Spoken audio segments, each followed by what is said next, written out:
अस्सलामुअलैकुम नाजरीन, आप देख रहे हैं मुबश्शिर लुकमान यूट्यूब चैनल। मैं हूँ महविश तबस्सुम। अस्सलाम वालेकुम लुकमान साहब, कैसे हैं आप? जी अस्सलाम वालेकुम माविश, आपको बहुत बहुत मुबारक हो बेटी की। अल्लाह ताला उसको और आपको दोनों को सेहत याब रखे और उसकी किस्मत बड़ी अच्छी हो। हमारी आमीन। तरफ से बड़ी दुआएं हैं आपकी और आपकी बेटी के लिए। Thank you so much, thank you so much. अच्छा सर, आज तो जाहिर सी बात है पाकिस्तान तहरीक इंसाफ का दिन है। आज तो पाकिस्तान तहरीक इंसाफ के जितने लोग हैं वो तो समझे जश्न मना रहे हैं। तो आप समेत बहुत सारे तज्जियाकारों के जो तज्जिये हैं वो गलत साबित हुए इन ज़िमनी इंतखाबात के नताइज को देखकर। अब क्या कहेंगे आप, इतना बड़ा इनकलाब कैसे आ गया? टोटल गलत साबित हुए। पहली बात तो ये है कि मैं अपने तजिए की बात करूंगा, बाकियों का नहीं करूंगा। 100% गलत हुआ है। ये भी नहीं कि 20% सही हुआ, 40% सही हुआ या 60% सही हुआ, तो उसमें कोई एक्सक्यूज नहीं है। ये तो बिल्कुल तहरीक इंसाफ ने पांसा पलटा। अच्छा, मुझे ना लोग मैसेजेस कर रहे हैं, कॉल्स कर रहे हैं और वो कह रहे हैं कि देखें जी, असल में तो तहरीक इंसाफ की 20 सीटें थीं और उनमें से वो 5 सीटें हार गए, तो आप इस तरह देखें। और मैंने कहा एक सेकंड, अपने आप को तसल्लियाँ ना दिलवाएं। मैं कोई उनसे कोई लड़ाई में नहीं हूँ, लेकिन मैं एक हकीकत बता रहा हूँ कि हमारी किताब में उनको मेजॉरिटी सीट्स लूज़ करनी थी, 12 से 14, और अगर उन्होंने वो विन कर ली हैं तो हमारा तज्जिया गलत हो गया। अब उसकी वजूहात हो सकती हैं, कई वजूहात हैं, लेकिन यह है कि पहली बात तो यह है कि जो लोग ये तज्जिया कर रहे थे कि तहरीक इंसाफ की मेजर विक्ट्री होगी, वो लोग सही निकले और हम लोग गलत निकले। ये मानना जो है ना वो ज़रूरी है और इसमें कोई दो राय नहीं है। अच्छा, इसमें माविश बड़ी लंबी चौड़ी चीज़ें हैं जो हो रही हैं और मैं अभी ये आपका लिंक आ गया, वरना मैं इस पर एक वीलॉग कर रहा हूँ और अगले 1-2 घंटे में मैं इस पर आपको वीलॉग बताऊंगा। आपको बताऊं कि तहरीक इंसाफ की तो कामयाबी है ही है, लेकिन ये पीएमएलएन की बहुत बड़ी नाकामी है और इस पे पीएमएलएन की जो इन फाइटिंग है वो खुलकर सामने आ गई है। इसमें 2 रीजंस तो बड़े ऑब्वियस हैं, बाकी कुछ और भी हैं। सबसे पहला तो कि मुनव्वर फराकीन को जो टिकट दिया था उन्होंने, पीएमएलएन ने, लोगों ने उनको रिजेक्ट कर दिया। और जो एक इमरान खान का बयानिया था कि जनाब लोटे हैं लोटे हैं लोटे हैं, तो लोगों ने इस बार ये फैसला किया कि हमने लोटों को नहीं आने देना। तो पीएमएलएन की वो एक बड़ी स्ट्रेटेजिक गलती थी। अगर इनमें से 5-6 को दे देते वो और 5-6 को मुशीर बना लेते और कुछ को कहते कि अगले इलेक्शन में ये करेंगे वो करेंगे, वो उनसे काबू नहीं आ रहे थे क्योंकि ग्रुप्स में थे। एक अलीम खान का ग्रुप था, एक जहांगीर तरीन का ग्रुप था, खुद पीएमएलएन के अपने लोग थे। तो उन्होंने 20 के 20 को उस तरह से टिकट्स दे दिए और आप देखें कि काया पलट गई। दूसरी एक इन फाइटिंग जो पीएमएलएन के अंदर है और जो मैं आपको बात कहने लगा हूँ, ये अभी किसी को हजम नहीं होगी, खास तौर पे नून लीग वाले को नहीं हजम होगी, कि जो 2 साल से मैं रिपोर्ट कर रहा हूँ कि मरियम और हमजा की लगती है, वो आहिस्ता आहिस्ता हमें देखने में आ गया कि कल क्या हुआ।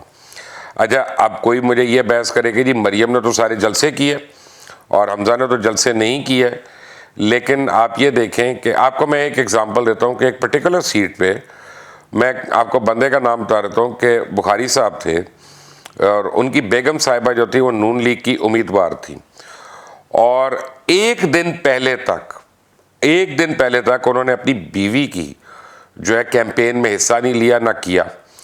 जब उनको एक कमेटी का चेयरमैन बनाया गया पीएमएलएन की जानिब से, तब आखिरी दिन आकर उन्होंने उस कैंपेन में हिस्सा लिया। ये तो मैं अब बहन भाइयों को सगा कहते हैं, लेकिन यहाँ पे मैं मियाँ बीवी को सगा कह रहा हूँ। सगे मियाँ बीवी जो है उनकी आपस में जो अंडरस्टैंडिंग है, आप देखें कि वो ऐसी थी कि जब तक उसको नहीं कुछ मिला तो वो आगे नहीं आया। और इस तरह बुखारी साहब की अहलिया जो थी वो एक तारीख का हिस्सा बन गई।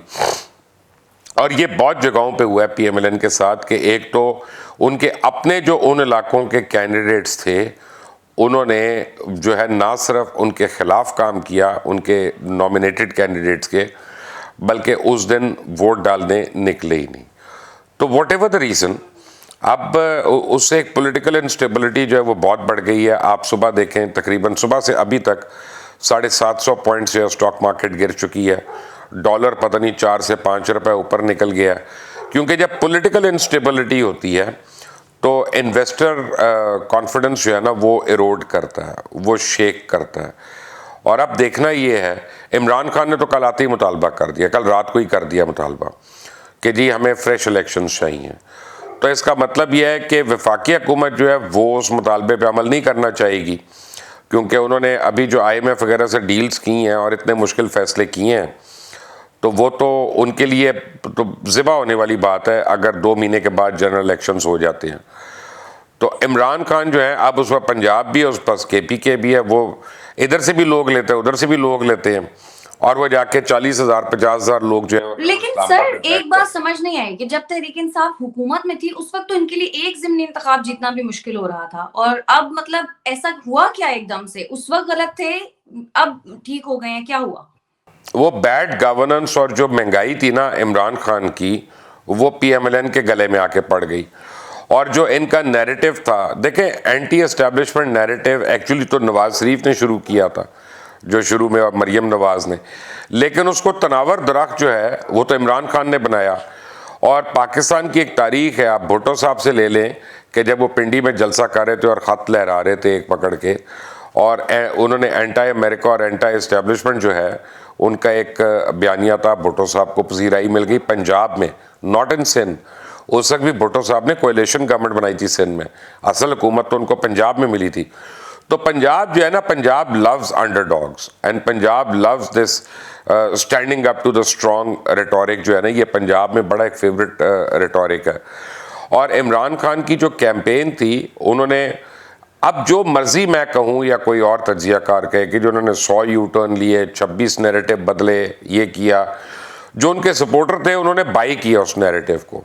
और जो इम्पॉर्टेंट चीज़ है वो ये कि उनके सपोर्टर्स ने उन पे बिल्कुल एतबार किया। और आप देखें कि बीच में तोशा खाना आया, वो केस आया वो खातून का कि वो प्राइम मिनिस्टर हाउस में उनको कैद रखा गया, फरा गुज्जर का आया, ऐसा बुशरा बीबी की ऑडियो उस्मान लीक बुजदार की करप्शन का आया, बुशरा बीबी का आया, मानिका खानदान का आया। PMLN की जो सोशल मीडिया टीम है वो इनमें से किसी चीज़ को कैश नहीं कर सकी। और इमरान खान का जो बयानिया था कि अमेरिका ने ये साजिश करवाई, यहाँ पे लोग मिले हुए थे, ये इम्पोर्टेड हुकूमत है, ये नामंजूर है, वो बयानिया बिक गया। It is as simple as that.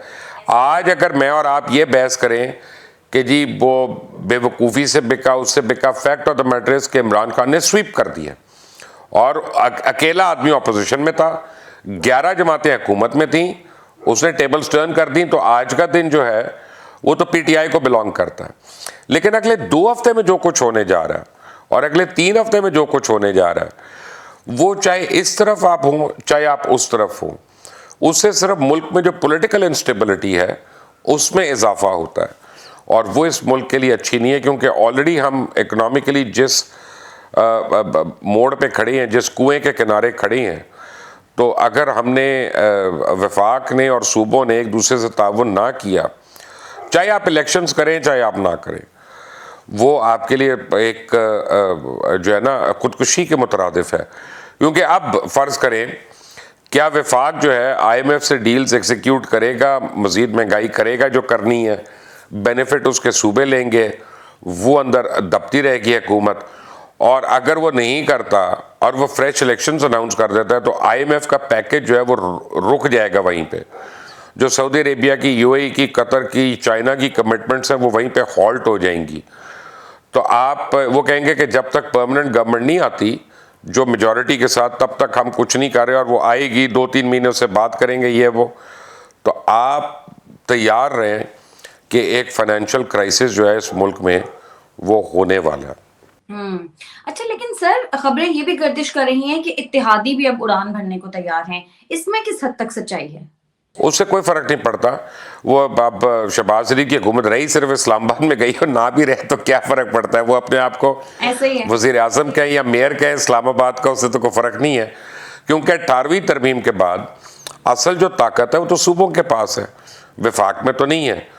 तो अब होगा क्या कि वफाक जो है नैब केसेस खोलेगा और ये लोग एंटी करप्शन से पकड़े, वफाक के लोगों को पकड़ना शुरू हो जाएंगे, ये पकड़ दकड़ होगी। अब इलेक्शन कमीशन जो भी फैसला देगा, इमरान खान उसके सामने खड़े रहेंगे। तो एक बड़ा सीरियस एक क्राइसिस आ गया। माविश, एक बात तो तयशुदा है जो PTI वाले नहीं मान रहे, कि एस्टैब्लिशमेंट ने हकीकी मानों में न्यूट्रल होकर दिखा दिया। ये बात तो है, बिल्कुल ऐसे। ये तो क्रेडिट देना पड़ेगा ना उनको, बिल्कुल देना पड़ेगा। और दूसरा इलेक्शन कमीशन को भी क्रेडिट दें, इससे ज्यादा फेयर इलेक्शन तो नहीं हो सकता था। बिल्कुल नहीं हो सकता, बिल्कुल सही कह रहे हैं। अच्छा सर, एक और भी चीज़ है, अब जिस तरह से तहरीक-ए-इंसाफ ने ज़िमनी इंतखाबात के ज़ाहिर नताइज को कबूल किया है, आप समझते हैं कि फॉरेन फंडिंग केस का अगर फैसला आता है, तो उसको भी इसी तरह से कबूल करेंगे अगर उनके खिलाफ भी कभी भी आता नहीं है? करेंगे, कभी भी नहीं करेंगे। तहरीक इंसाफ यू टर्न की माहिर है, उनको कोई शर्म नहीं है उसकी। वो आप फिक्र ना करें, वो जो भी फैसला आएगा, अगर उनके हक में फैसला नहीं होगा तो वो कबूल नहीं करेंगे। चले, मैं आपको ये कह रहा हूं। सही। सर, बहुत सारे लोग ये कह रहे हैं कि अक्टूबर या नवंबर में इंतखाबात हो जाएँगे। आपको ऐसा होता हुआ नज़र आ रहा है? देखें, अब मुझे ये लगता है कि अगर तो टसल चलना है ना, पावर स्ट्रगल चलना है, तो वो इस मुल्क के लिए बहुत बुरा है। एक दफ़ा इंतखाब हो जाना चाहिए ताकि उतरे सर से ये वबाल, और जो है ना, एक स्टेबल गवर्नमेंट हो इस मुल्क में, जिसकी मर्जी हो। पीपल्स पार्टी और नून लीग के जो बाकी इत्तेहादी थे, वो इलेक्शन मुहिम में नून लीग के साथ नज़र नहीं आए। आप समझते हैं नून लीग के साथ कोई डबल गेम हुई है? नहीं नहीं, डबल गेम नहीं हुई। नून लीग के अपने बंदे नहीं नजर आए। मैंने तो आपको कहा ना कि जो फैमिली की इन फाइटिंग है वो इवेंचुअली उठकर सामने आई है। नून लीग के तो अपने लोग नहीं आए, क्योंकि वो खिलाफ थे कि किनको आपने टिकट दे दिया, तो इत्तेहादी क्यों आते? और ये तो कोई सोच देखे ना, मावेश, आपको मैं बताऊं, लाहौर में रहते हुए हम में से कौन ये तज्जिए कर सकता है कि तख्ते लाहौर जो है वो वाइप आउट हो जाएगा? और शायद ये तारीख में पहली बार ऐसा हुआ है नून लीग के साथ। जी, और ये है कि आखिरी बार नहीं होगा, ये भी मैं आपको बता दूं। लेकिन सर ये वो हुआ जो एतजाज है हसन ने कहा था, वो कल मुझे वही बात याद आ रही थी कि पाकिस्तान में आदमी सिर्फ माजी की प्रेडिक्शन कर सकता है, मुस्तकबिल की नहीं। ऐसा ही है। लेकिन सर ये अभी तक समझ नहीं आया कि हुआ क्या है, क्योंकि नून लीग तो ये ख्वाब देख रही थी कि शायद 17 की 17 नशिस्तें वही जीतेगी। तो लेकिन ये नंबर गेम जिस तरह से चेंज हुआ है, समझ में आ रहा है कि हुआ असल में हुआ क्या? हमें तो समझ में आ रहा है, उनको अगर नहीं आ रहा तो नहीं आ रहा। लेकिन fact of the matter is के दो बातें बड़ी क्लियर हैं। अवाम निकली है, अवाम ने वोट डाला है, 40% टर्न आउट हुआ है। आई मीन दोपहर तक बहुत कम था, वो एकदम से बिल्डअप हुआ है टर्न आउट। वो कैसे निकले हैं, क्यों निकले हैं? उन्होंने वोट दिया, उन्होंने इमरान के हक में वोट दिया, इमरान खान का उन्होंने नैरेटिव बाई किया। मैं अभी भी एग्री नहीं करता। मैं समझता हूं कि इमरान खान के यू टर्न्स हैं, लेकिन मेरे समझने से या किसी और के कहने से कोई फ़र्क नहीं पड़ता। लोग इमरान खान के ऊपर ट्रस्ट कर रहे हैं, उसके जो फॉलोअर्स हैं, और उनमें इजाफा हुआ, ठीक है ना, और वो जीत गए इलेक्शन। अच्छा एंड सर, ऑफ स्टोरी। ताज़ा तरीन जो सूरत हाल है उसके मुताबिक पाकिस्तान तहरीक-ए-इंसाफ जो दरकार नशिस्तें थी वज़ारत आला के लिए, वो हासिल कर चुकी है। तो अब हमज़ा शहबाज का जो मुस्तकबिल है वज़ारत आला को लेकर, वो आप कैसा देख रहे हैं? ज़ीरो। देखिए, अब दो बातें होंगी, मैं आपको बताता हूँ कि या तो नून लीग वाले जो हैं वो पीटीआई के 4-5 लोगों से उनको मिलकर ऑफर करके उनसे इस्तीफे दिलवा दें, तो उनकी फिर मेजॉरिटी ख़त्म हो जाएगी और वो क्राइसिस हो जाएगा। या ये है कि शाह महमूद कुरैशी और परवेज़ लाई का टसल शुरू हो जाए कि शाह महमूद अपने बेटे को सीएम बनवाना चाहते हैं, और इतलात ये हैं कि कम से कम 20 से 25 लोग पीटीआई के ऐसे हैं कि जो शाह महमूद के बेटे को नहीं वोट डालना चाहते। यार अगर परवेज़ लाई आते हैं, परवेज़ लाई जो है, उनकी तरफ से भी 8-10 लोग हैं जो वोट नहीं डालेंगे। परवेज़ लाई को नॉमिनेट करते हैं तो हो सकता है शाह महमूद का ग्रुप जो है वो नाराज़ होकर साइड पे बैठ जाए। लेकिन ये सारी मफरूज़े की बातें हैं, ये it does not matter. The fact of the matter, इसमें दो चीज़ें हैं जो मैं आपको पूरे गुंजल में से निकाल के बता देता हूँ कि हमजा शहबाज की मेजॉरिटी ख़त्म हो गई है, उनको तो वैसे ही रिज़ाइन कर देना चाहिए अखलाकी तौर पे, एक बात।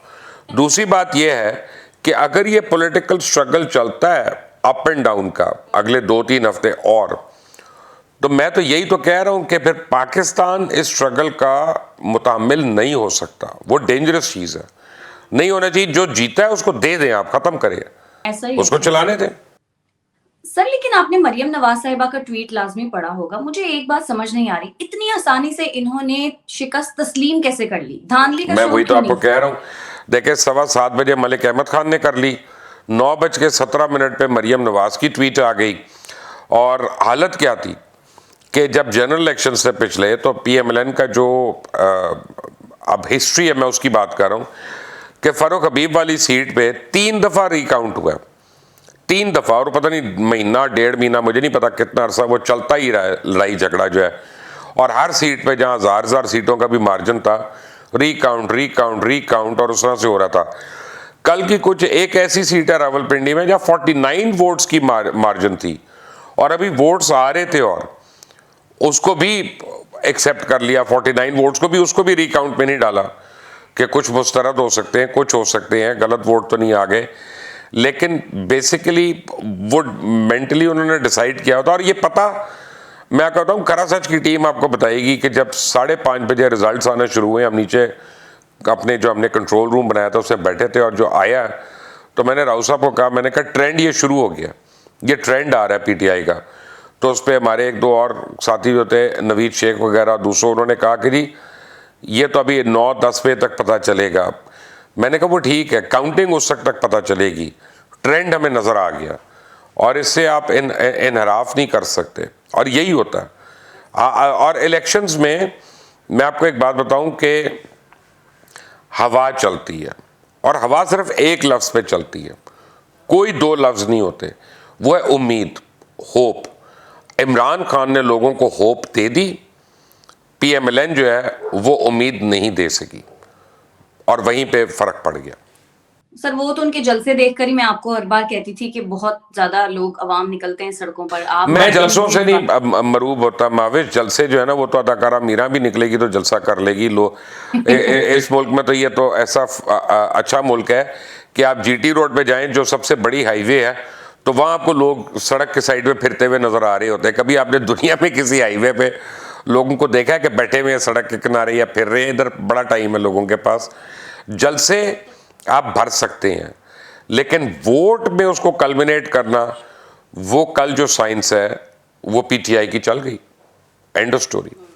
चलें, बहुत आज मुझे अच्छा लगा आपके साथ प्रोग्राम करके, क्योंकि आपने थोड़ा सा जरा पीटीआई की तारीफ भी आज की है, क्योंकि वो डिजर्व करते हैं। नहीं, जहां पे देखें जब लोग उनकी तारीफ कर रहे हैं तो मैं उनकी बुराई, मैं अभी भी उन चीजों पे कायम हूं कि जो उनके ऊपर इंक्वायरीज होनी चाहिए, वो मेरा राइट है एज अ जर्नलिस्ट।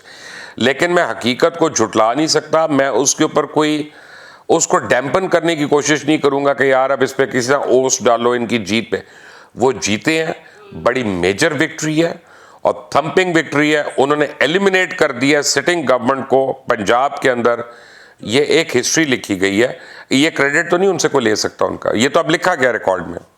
बिल्कुल ऐसा। चलें, बहुत शुक्रिया आपका मुबश्शिर लुकमान साहब आज के लिए। नाज़रीन, आज के प्रोग्राम से इतना ही। अगर आपको हमारा प्रोग्राम पसंद आता है तो हमारे चैनल को कर दें लाइक, सब्सक्राइब और शेयर भी करें। अपनी कीमती राय से हमें कमेंट्स में जरूर आगाह कीजिएगा। हमें इजाजत दें, अल्लाह निगहबान।